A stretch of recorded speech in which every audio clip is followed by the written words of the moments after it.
আমল করতে পারেন।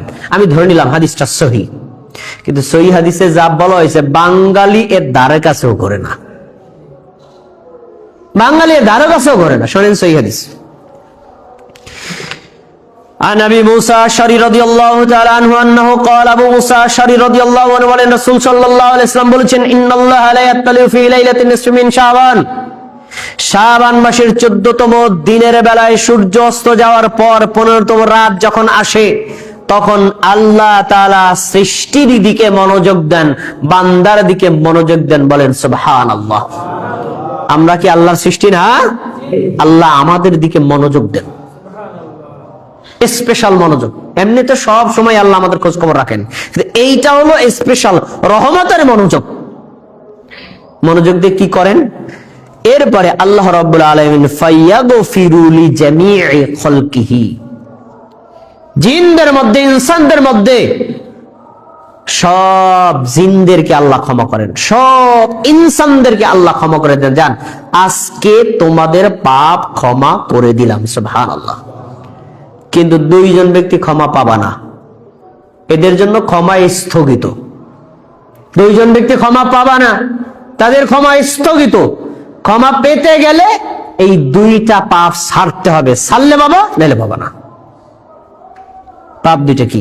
এক, ইল্লা লিমুশরিকিন আও লিমুশাহিনিন, যে ব্যক্তি শিরিক করবা শবে বরাতের রাতে ক্ষমা স্থগিত হবে না।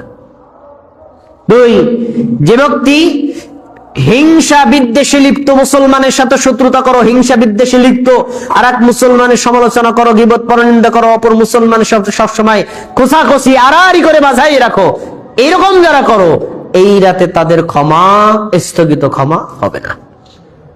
হাদিস সহিহ। এখন আপনাদের কাছে আমি একটু বুঝানোর জন্য বলি, ধরেন এই বছর বাংলাদেশের সেনাবাহিনীর পক্ষ থেকে বিজ্ঞপ্তি ঘোষণা করা হয়েছে, সেনাবাহিনীতে লোক নিয়োগ দেওয়া হবে। শর্ত কি? শর্ত হলো সেনাবাহিনীতে এবছর যারা যোগদান করবে তাদের অবশ্যই মুক্তিযোদ্ধার কোটার সন্তান হতে হবে। মুক্তিযোদ্ধার সন্তান না হলে তাদের মানে আবেদন অ্যালাউ করা হবে না। এখন আপনি মুক্তিযোদ্ধার সন্তান না, আপনি যদি আবেদন করেন চাকরি হবে? হবে কেন? শর্তই তো দেওয়া আছে যে মুক্তিযোদ্ধার সন্তান না হলে আপনার চাকরি আবেদনই করতে পারবেন। আপনি করলেন যে এটা একটা অপরাধ। এখানে এরকম আল্লাহ তাআলা শবে বরাতের রাতে আপনার পাপ ক্ষমা করবেন, আল্লাহ শর্ত দিয়েছেন ক্ষমা চাও, শিরিক থেকে তওবা করতে হবে, ক্ষমা চাও, তাহলে তোমার হিংসা বিদ্বেষ থেকে বেরিয়ে আসতে হবে।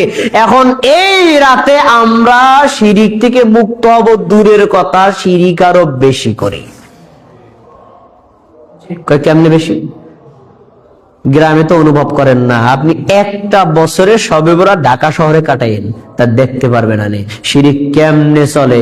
আরে ওই শবে বরাতের রাতে এশা নামাজ পড়ার পরে 2-4 রাকাত নফল নামাজ পড়ে তসবিহটা হাতে লইয়া হাইকোর্টের মাজার, গোলাপশার মাজার, অমুকের মাজার, তমুকের মাজার, মাজার জিয়ারাত, মাজারে যে সুমা দেওয়া, মাজারে দিয়ে সেজদা করা, মাজারে দিয়ে টাকা পয়সা দান করা, মানে যেই রাতে শিরক করলে ক্ষমা পাওয়া যাবে না, আল্লাহরে কই আইলে এই রাত আরো বেশি করবো, আল্লাহর লগে যুদ্ধ লাগাই দিছে। যে রাতে শিরিক করলে ক্ষমা পাওয়া যাবে না, ওই রাতে শিরিক বান্দা পাল্লা দিয়ে করে, ক্ষমা পাবে কিভাবে? আর আসছে শবে বরাতের রাত, দেখবেন প্রত্যেকটা মসজিদে খিচুড়ির আয়োজন, তিহারের আয়োজন, জিলাপির আয়োজন, খাবারের মিষ্টি বিতরণের আয়োজন।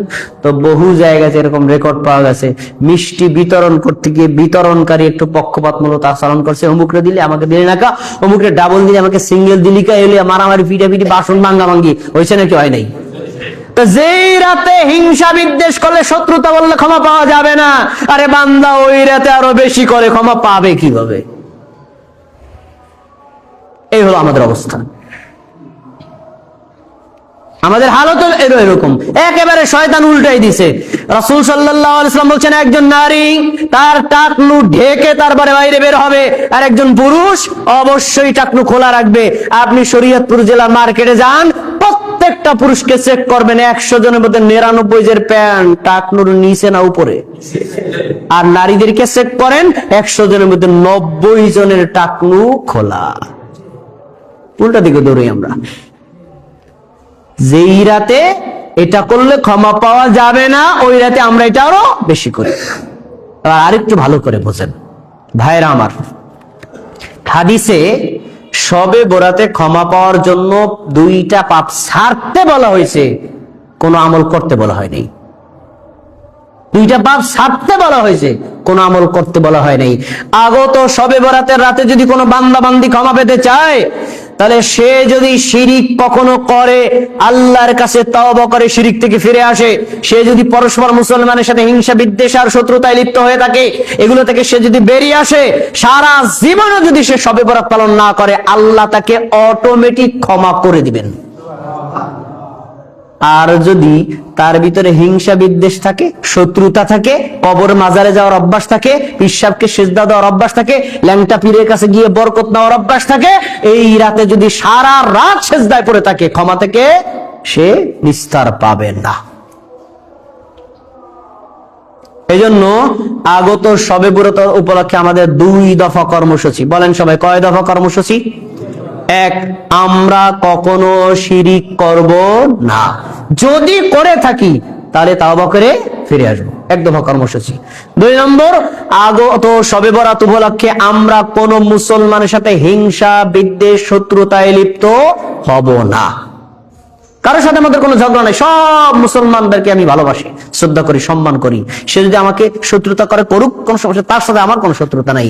আপনি যদি হিংসা বিদ্বেষ থেকে, শত্রুতাকে থেকে সব মুসলমানকে ভালোবাসতে পারেন, আরে ওই রাতে কোনো আমল না করলেও আল্লাহ ক্ষমা করে দিবেন। এ হলো 2 নম্বর কর্মসূচি। তাহলে আগত শবে বরাত উপলক্ষে আমরা কয়টা কাজ করব বলেন?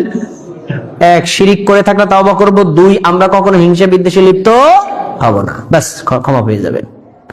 আচ্ছা, এখন আপনাদের সামনে আমার কথা হলো, এই যে আমল 2টার কথা বলা হলো, এই 2টা তো স্পষ্ট সহিহ হাদিসে আছে, কিন্তু এই 2টা বাঙালি করে না। কিন্তু বাঙালি